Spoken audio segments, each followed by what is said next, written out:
many thanks for staying with us. You're still watching New Dawn right here on People's Study.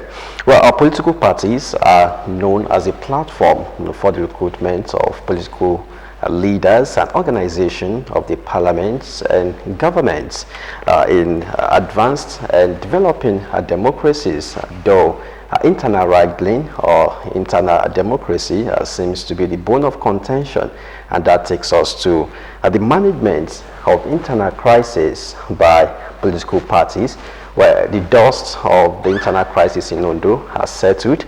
So we'll look at this vis-a-vis the crisis in Rivers State, and we have in the studio the Publicity Secretary of the All Progressives Congress in Ogun State, and also the senior media consultant to Governor Dapo Abiodun, Comrade Tunde Oladunjoye. You're welcome to the program. Thank you very much. Good morning.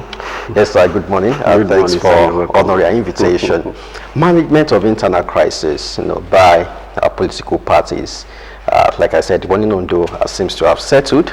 Now, let's look at it. Let's look at the one that is happening in Rivers State. Yes, a peace accord has been signed, but some stakeholders in the state are calling for the rejection of that peace accord. Well, we had some senior lawyers saying that's role, the intervention of President Tinubu, not constitutional but purely advisory. But let me just ask you on the general note, what do you make of the whole crisis in Rivers State?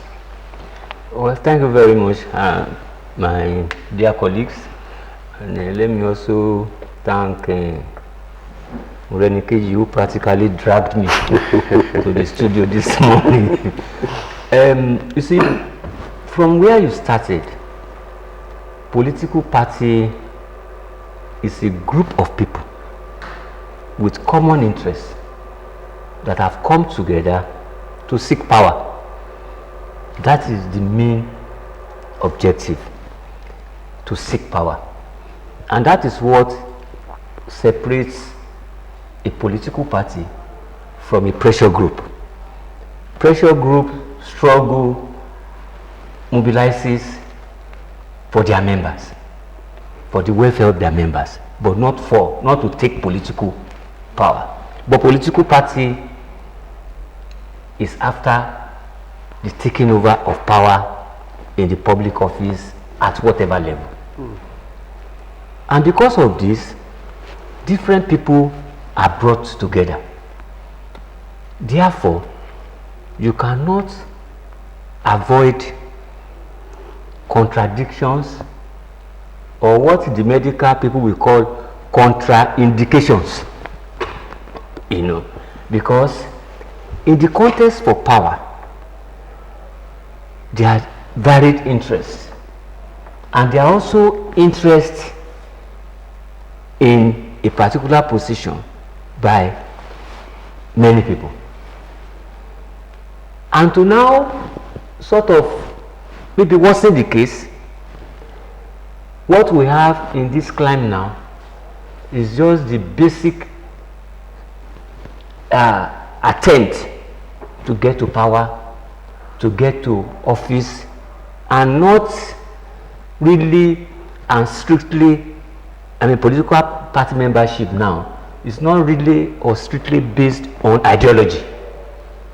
That is why when you look at this party today, you will find out that those who are in another party opposing that party are now in the party.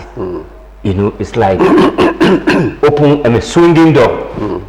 So that is why our ideology is not emphasized, and political parties have sort of become a platform to contest for political power, for public office. That is why when this person aspires for a particular office in this party and is not getting the ticket, maybe a few days to election, he moves to another party or he forms another party.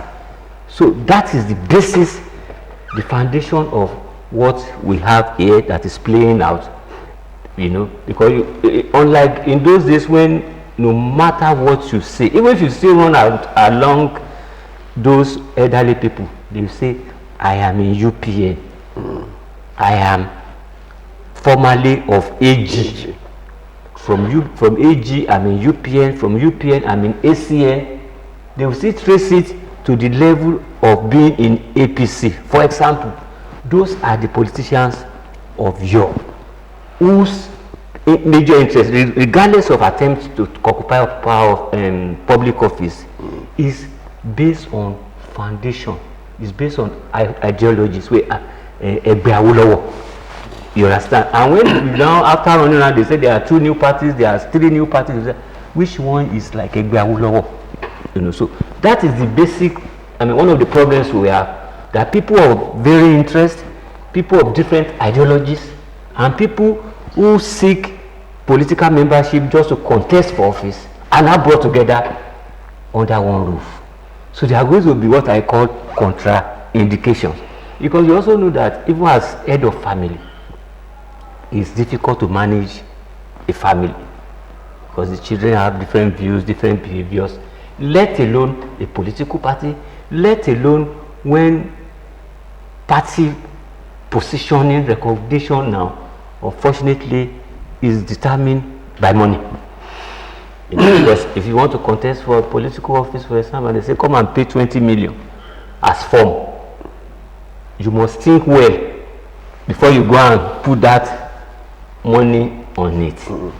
So having laid the foundation, what is happening in Rivers State, like the PDP will say, it involves PDP, and like they used to say, it's a family affair of the party, which I don't really want to delve into, because they have their issues. Every party has 1 or 2 problems. But what I have seen, if I will just make some light comments in Rivers State, is that for me personally, I think it's too early in the day to say Uhuru. You know, it's too early in the day to say Uhuru. And for those who, I listened to the governor yesterday. The governor said nothing is too big to attain peace. No sacrifice on his part is too big to attain peace in the state. I think that is a wise governor. Comrade, we'll get to that. let us explore this angle. Nigeria attained this democracy that we are running in 1999, and since then we've had an unbroken democracy so far. Is it not surprising to you as a politician that 1999 till date, issue of party supremacy has not really gained ground? Because party supremacy doesn't seem to have hold so far. It is the personal interest of some money bags or external influence that is ruling the party so far now, as it were. Yeah, that is why, I mean, what I referred to earlier on, that the issue of control of the party, the issue of, it extends to our public life. If it is when people who are not civil servants, people who are not government employees, who are not paying tax in form of pay as you earn, it is when those people actually need something from government that they pay tax. It is when they want to contest for one political office, the tax people will wait for them and say, if you are going for councillor, this is what you are going to pay. If you are going for House of Assembly, that is when they remember to pay tax and perform that civic duty. So the same thing has extended to the political space. Nobody is paying membership dues. You know, there was a time years ago, a very old woman came to me in my house and showed me the card of UPN where our monthly contributions were ticked. She brought the card proudly. Nobody is paying monthly due to the parties now, to most of the parties. And they will now say, if you want to contest for social position, you must be a financial member. That is when people will rush to pay. Then when the man now comes and say, this is your party secretariat. How is it like this? Take, go and fix your secretariat. I would buy paint for you. You don't have chairs, and it's contesting. That is how gradually money start to play its role. And if the man is the person paying, he will dictate what do you talk or what do you say of a political party that is not buoyant, you know. And you can, why we try to blame or ascribe blames to people, powerful people and things like that, you also talk about the members. If members are not paying and they are not pulling resources together, and somebody keeps funding, you want to have this, you have to go to this person, you want to do this, you have to go to this person, the person will still have major. But you don't blame any member or membership who doesn't pay, because that was not the foundation on which the party was formed ab initio. Maybe the times of Awolowo, the UPN, NPN era that you refer to, maybe it was part of the formation of those parties, and it was ascribed in their constitution that every member must. No, to be a member in any political party, to vote or be voted for, you have to be a financial member. Yeah, but since 1999 till now, I have not seen anybody. In fact, when it started in 1999, nobody laid any claim to being a financial member of any political party. It's in the constitution of most of the parties. It's in their constitution. If you want to ascribe even for councillorship, it is there in the constitution of the party. It is there in the electoral guidelines of the party for their primaries. You must be a financial member. Now that is not really emphasized, and even the issue of talking of ideology, the issue of waiver is no longer there, because in the even during we small boys, when we started policies, you find it there are rules that you cannot join a party and contest if you are less than a year old as member of that party. But now people can live within months, and they will not say there is a waiver. Okay, well, comrade, you've established some structural challenges. Yes, political parties are not ideological, but do you politicians see this as a problem that must be tackled headlong?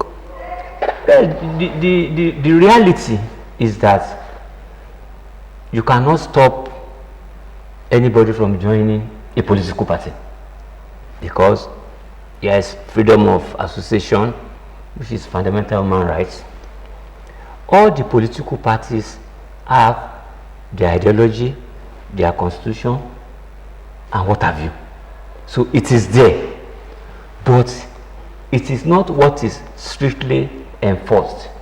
We have seen people who have left party A to party B, and after election they come back to party A, you know, and they just walk in, they thrust in, and as if nothing has happened. So you cannot really stop somebody, because there are a lot of things that are set even in the constitution that can prevent someone from being admitted into a party.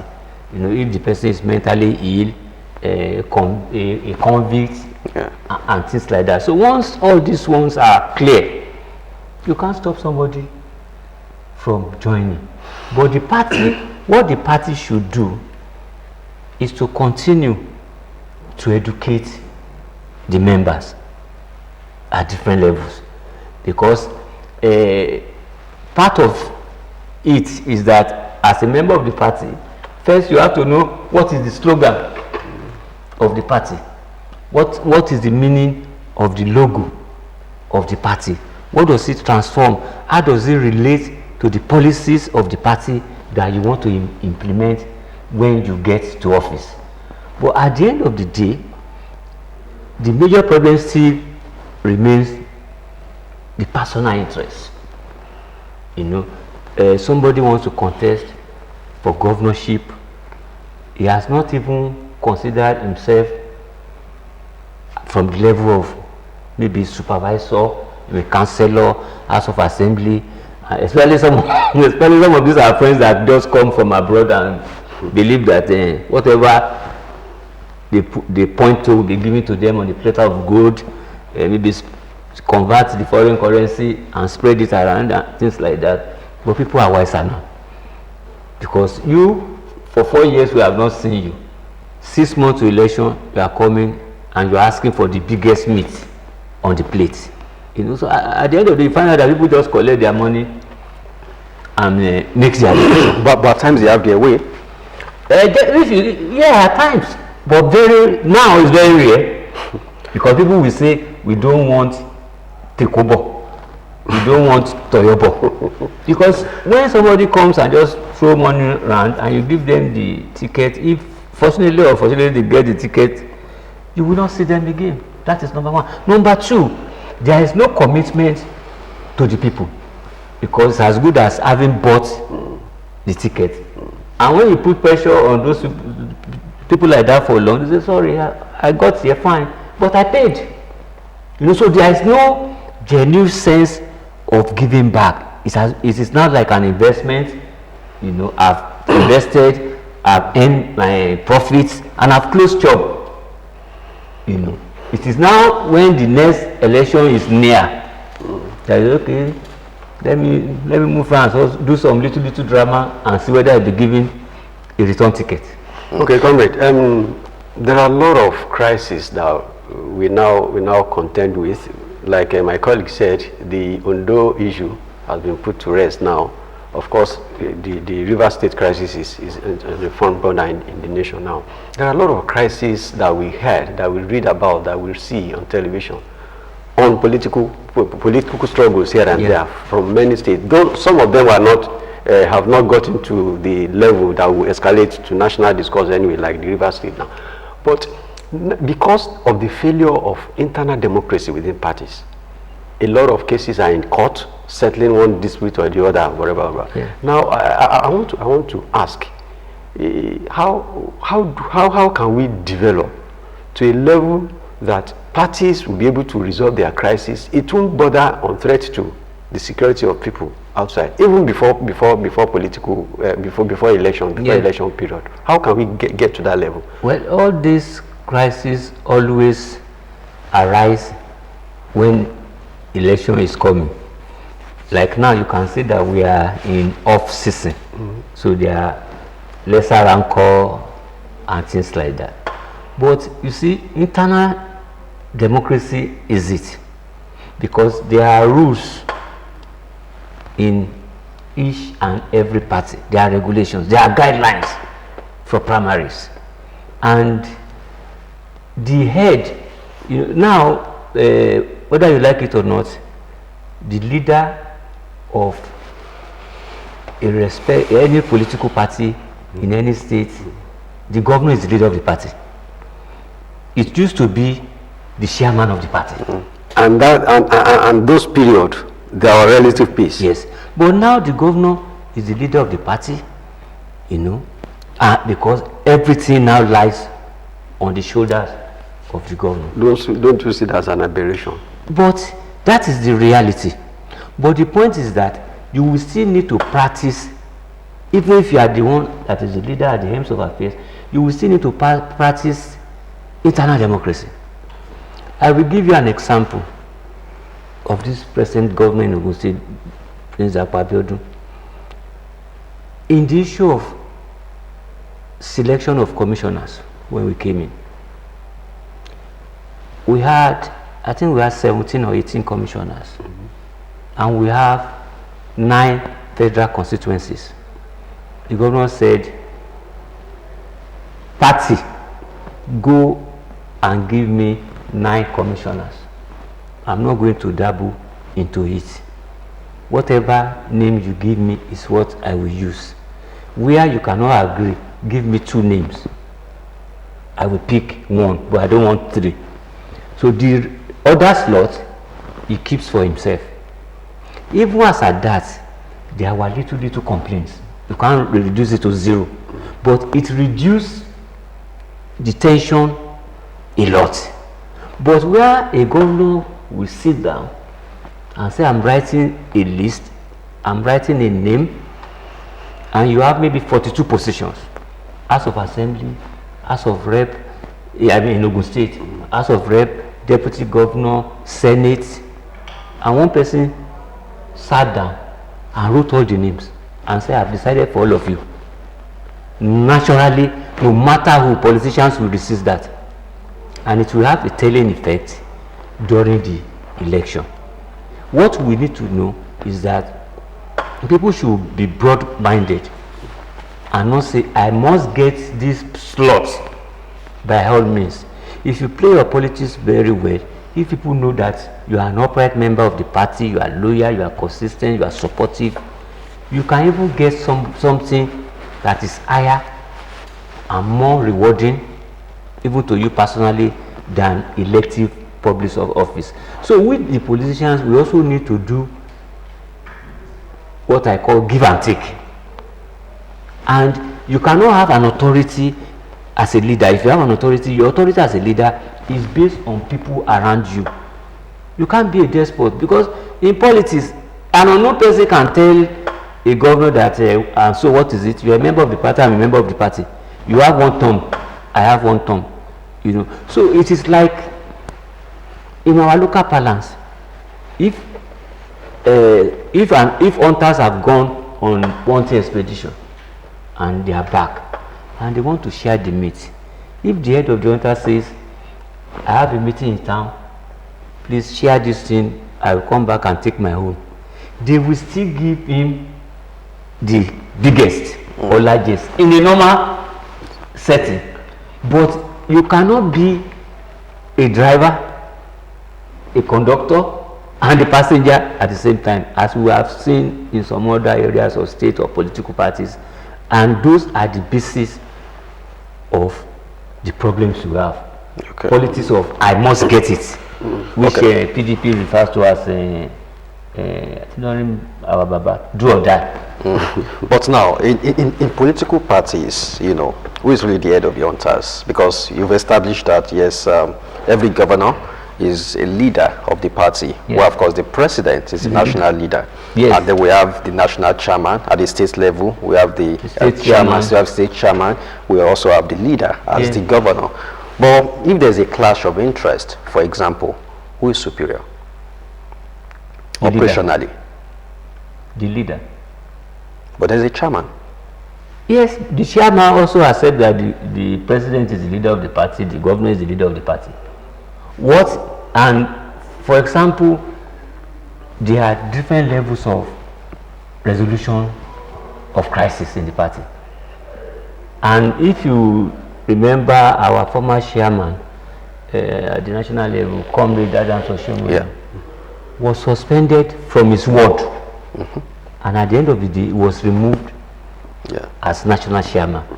Politics is local, you know. If there is a problem at the ward level, you are expected to set up investigative committee or disciplinary committee, and sanctions are applied. If you are not satisfied, you go to the local government level. If you are not satisfied from that place, you go to the senatorial level. If you are not satisfied from that place, you go to the state level. Those are the layers and structures of authority in any given political party. So it is when you have issues that is so irreconcilable, that is so going out of hands, that somebody like the governor, somebody like the president can come in, as you have seen in Rivers State and Ondo State. So there are layers, but the point is that, the reality is that a chairman that wants to accomplish, that wants to have a successful tenure, that wants to stay long till the end of his term in the office, must cooperate and be in seamless synergy with the governor. A chairman at the national level, the chairman must be in seamless synergy with the president. In fact, the chairman, because there are also contests for the chairman for the chairmanship position. You know, the governor or the president will support the chairman that he trusts. Look at our national chairman today. He was one of the most vociferous campaigners for the president in the north. He never knew he was going to become chairman. So when the chances occurred, he had little or no opposition, because the president believes that this is the chairman I can trust. So the issue of trust, the issue of loyalty is very important, and it is said that in politics loyalty is 100%. So basically, when there's a clash of interests, the chairman will bow, to the leader. I think you've established that. I think it also has to do with their party, the party interest. You understand? But the reality is that between the chairman and the president, president is the leader. No, between the PM of OGTV and chairman of OGTV board. If I could just this follow up, but there seems to be a dangerous trend, and it's very hard to even determine anti-party activities these days, and it's looking as if our political parties losing their power, because what you see as an anti-party activity, before they go to court and they say, oh, you cannot remove me from the party. We've seen a situation where a politician who is in party A, yes, is in party A, but is supporting candidates from party from another party. Back then this used to be anti-political, anti-party activity. So what's happening? Are political parties shy to punish or sanction their members that are involved in this? Well, I said before that a lot of people now see political parties as just platform to contest election. Platform to contest election, you must get the ticket. And once they don't get the ticket, they move to party B, and when they now run on the platform of that party B and devise the vote that should actually have gone to that party A, and of course they cannot win, they come back to party A. And when you talk of sanctions, there have been sanctions. For example, even in Ogun State, we had a case of a sitting governor that was suspended by his party. If you remember, what could be worse than that as a sitting governor, I was suspended by my party? What was that removed from him? Yeah, but the party applied sanctions. We had a case. We had another case in Imo State. A sitting governor was suspended by his party. So if at the end of the day the suspension is lifted and such person goes the same route, you can't carry gun and go and shoot the person. The only thing is that it gives wrong signal to the younger ones, and it's a bad recommendation if you are standing in party A and you are campaigning for the candidate of party B.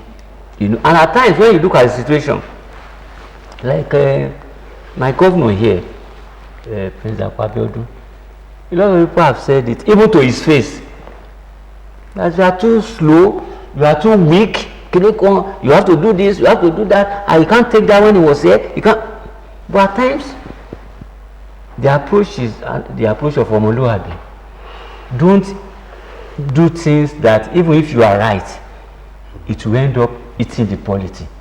It will end up distracting you from the basic goals that you are elected to pay. And at the same time, when you see all this, at times when you ignore, it will fizzle out, and people will know that this man, we already know him for what he is. So it's a delicate balancing, to apply sanctions, and like you have said, the next thing you will know is that lawyers are waiting, go to court, get restraining orders and what have you. So it's a delicate balancing within the political parties, but there are sanctions, there are established process of sanctioning, how it is applied, and like you have said, what is the effect is now what we're actually talking about. But there are established sanctions. There's a lot of bad precedents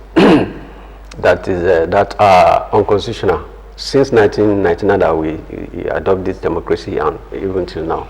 We've had cases of lawmakers, even those in the executive, decamping from their political parties into another party, even while the tenure of their election was still on, and especially when that lawmaker or that person decamp from the ruling party into another opposition party, then he get the rot. But if he's coming from the opposition into the ruling party, nothing seems to be happening. And we've had these examples severally, and nothing happened. And these are unconstitutional exercises. The present one that is happening in Rivers State presently, Rivers State lawmakers that were elected on the platform of PDP, they are now going to APC.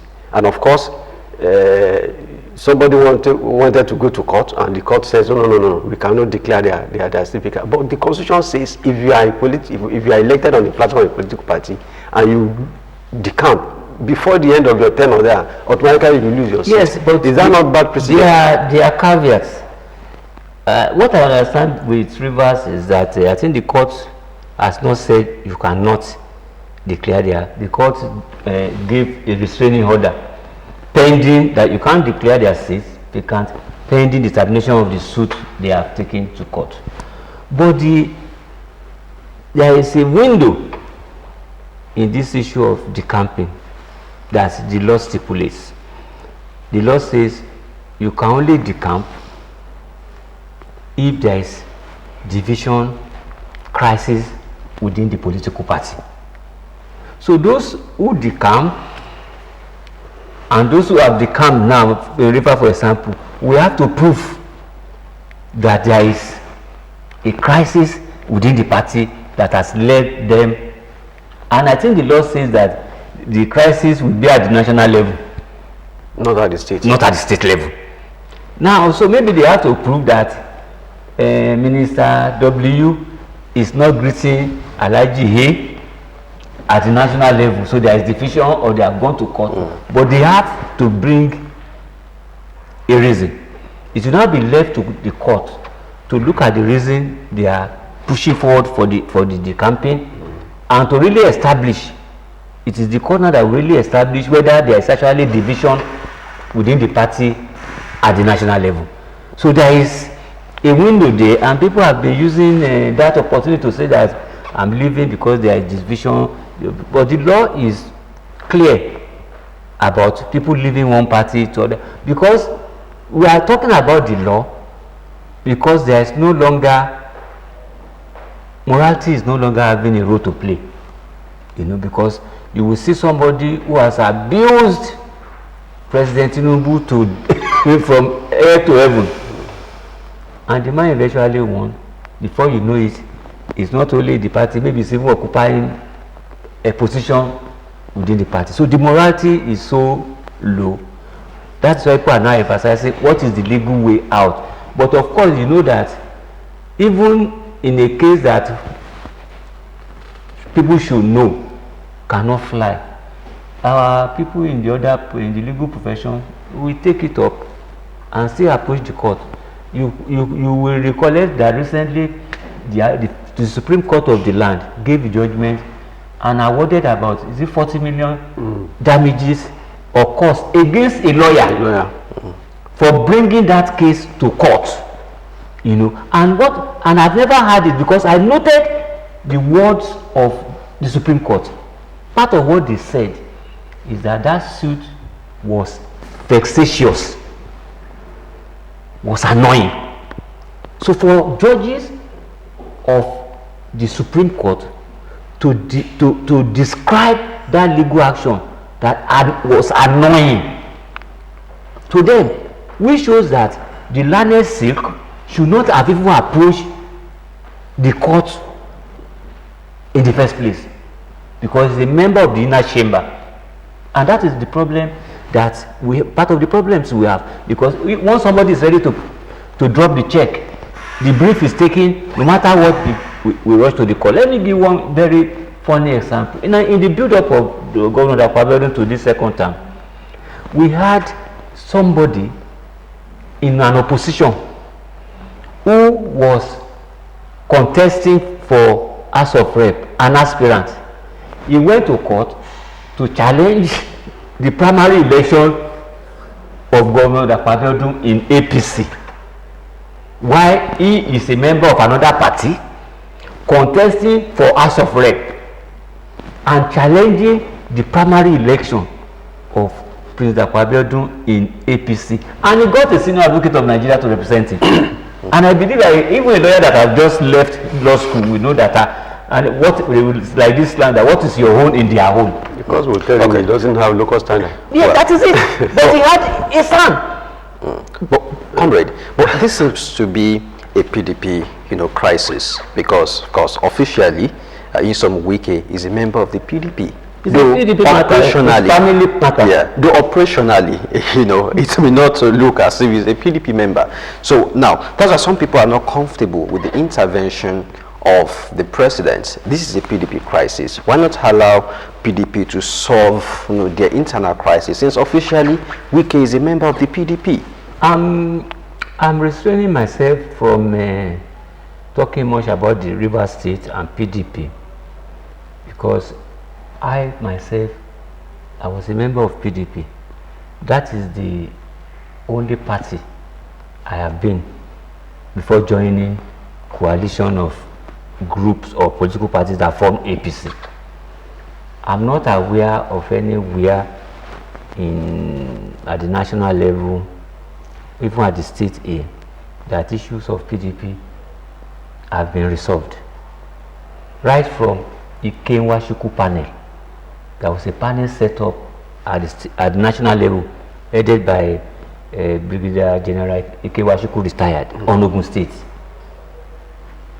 The issues are yet to be resolved, just papering over it.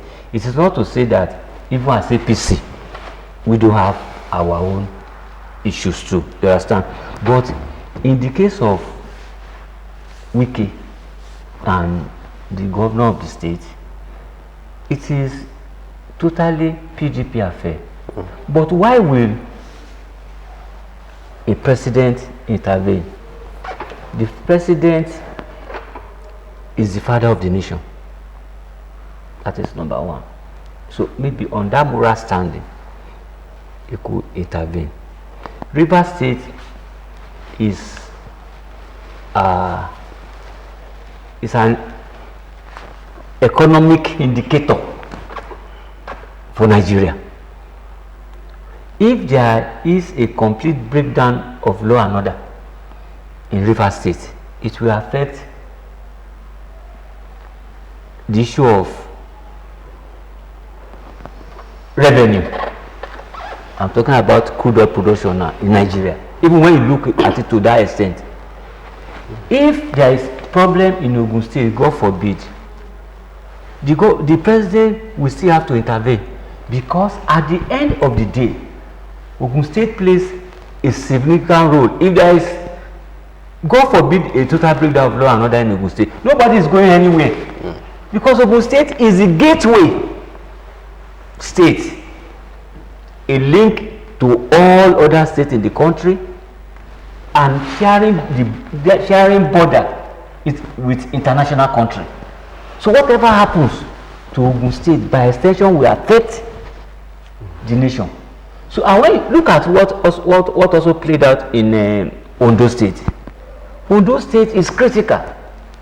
There is oil, there is bitumen. So apart from the issue of politics,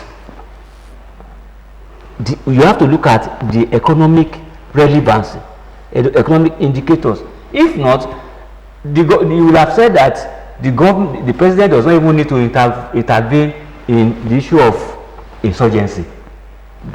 What affects one, the earlier it is tackled, the better. As I said, that a stitch in time saves 9, because it can degenerate into making the state ungovernable. So that is why I feel that the intervention of the president is right. Whether it is constitutional or not, that can be determined by the court. And don't forget, one of the principal actors there is an appointee of Mr. President. That is the minister. Don't forget that the governor of the state also sits in the what do you call it? State council. Yeah, National Council of State. National Council of State with the president. So you cannot waive off the intervention of the president. But the issue is that it is left for the parties to go and find a way to it. When people talk of law, fine, but if they agree, there will be a way to it. And what I have seen, to take it from the view of the government, what I heard the governor saying yesterday, the governor said, nothing is too big for me. No sacrifice is too big for me to make for peace. Right? And I said, this is a wise governor. Well, some think otherwise, because the last by not Those who think otherwise are also going to make profit. People don't want, if we have issue, and you are wealthy, I'm wealthy, people don't want us to settle. Because people will come to you and talk bad about me, collect money. Some of them will still come back to me and say, this is what this person has said. Well, no, politics is all about interest. They are everyone is I want you to rate personal interest against national interest. You are a politician.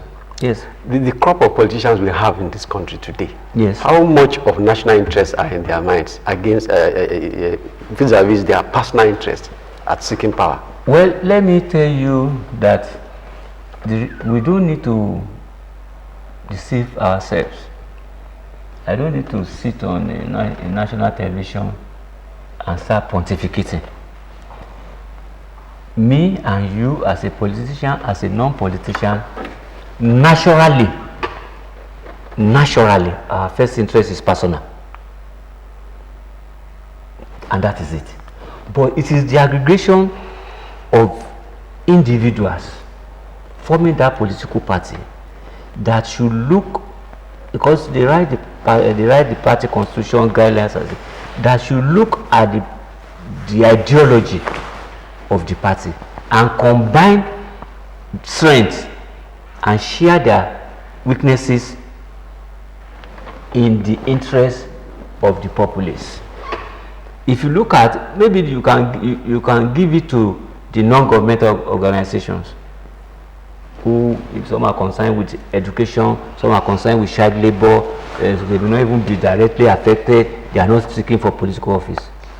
But when you talk of pressure groups, labor groups, they are about pay rise. They are about their personal, I don't want to say selfish, but personal interest of members. But what we are saying is that politicians coming together should look more at personal interest than selfish interest. Because if you get to the office now, you mean national? Yes, national interest. If you get to the office now, it is now left for you to deliver based on the ideology of the party. But there are people, we know, some people are, even as we speak, some people are already talking about 2027, when we are not even sure. We are just praying that God should even allow us to see 2024. That is the way of life of some politicians for you. But a political party, there is no party without good ideas and manifestos. But it is encouraged that parties should keep to their manifestos, because there is no party that is formed that is not talking about national interest. And at the end of the day, we should realize that no matter your guidelines in your political party, no matter your constitution, no matter the constitution of the party, the constitution of the country is supreme. And if you take it from the Chapter 2 of Nigerian Constitution, directive principle of state policy, it is stated that the welfare of the people shall be the basis of governance.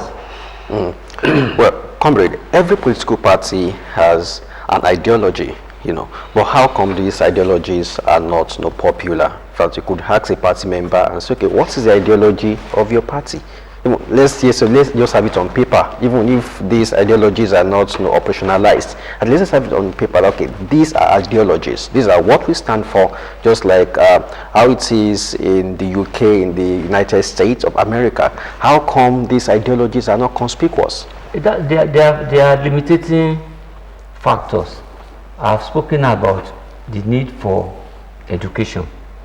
I've spoken about the need not to encourage crisscrossing, because if you are talking of ideology and a very popular, strong national officer or a public office holder of a political party, of party A moves to party B and is welcome, nothing happens, it's an indication that the line between the ideologies of the political parties are very thin. And that is why I say I think the only ideology now is to seek political office and attain power. So as long as we don't try to demarcate the parties based on ideology, like I said, it's like a swinging door. The role of the ideology will not be in the front burner. It's just, okay, we are together, let us come together, let us, you know. But there is need for education. Even when we are in the tertiary institutions, even as student union, we used to buy books. We buy all these Marxist, socialist books. We will educate ourselves. We will hold conferences, you know. So political parties need to do more of education, and the framers of our constitution, our lawmakers, should look at steps that could be taken to reduce all this overnight decamping and crisscrossing. Because the party on their own now, they seem to have removed that tag. No matter, you can see people or politicians or governors leaving a party and joining another party. They would, in fact, before the person even joins the party, they are already flaunting the ticket. Come and collect. So there should be laws that can prevent or reduce the issue of cross-carpeting. Well, in the case of in the case of the Rivers crisis, the peace accord states, or the 27 members that have defected to APC should go back to the House under what party? PDP or APC? And the governor, being a PDP member, will he be comfortable knowing that in the House of Assembly, 27 members belong to the opposition? I agree with your sentiments, but what I will say is that let us wait and see, because some jokes could be carried too far and embarrassingly. For example, how will a governor present budget to 4 members of the House of Assembly out of 32 or so, and then signs it into law? It's laughable. It casts